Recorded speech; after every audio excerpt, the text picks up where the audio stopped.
چند روزی در کنار الیور ماند و از دوست تازه‌اش به خوبی مراقبت کرد. عاقبت حال الیور بهتر شد.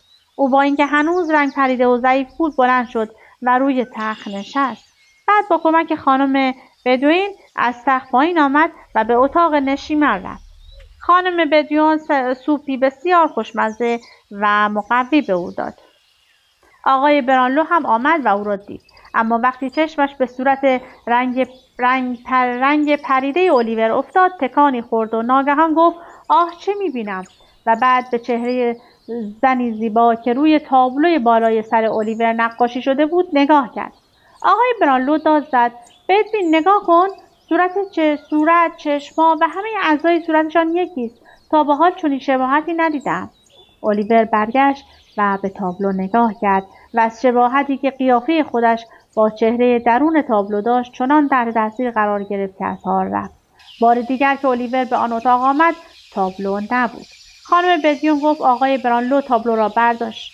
آقا گفت وجود تابلو تو را مضطرب می‌کند. حال الیور در آن خانه آرام و مرتب و کنار آقای برانلو و خدمتکار مهربانش روز به روز بهتر می‌شد.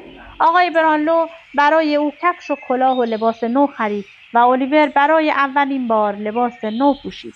بعد لباس‌های کهنه‌اش را به یکی از خدمتکارها داد تا به پیرمردی یهودی که کارش خرید و فروش لباس‌های کهنه بود بفروشد و پولش را برای خودش بردارد. چند روز بعد آقای برانلو الیور را صدا زد و گفت خب حالا می‌خواهم خوب به حرفایم گوش کنی پسرم. الیور ترسید و گفت آه لطفاً مرا دوباره به آنجای کثیف نفرستید.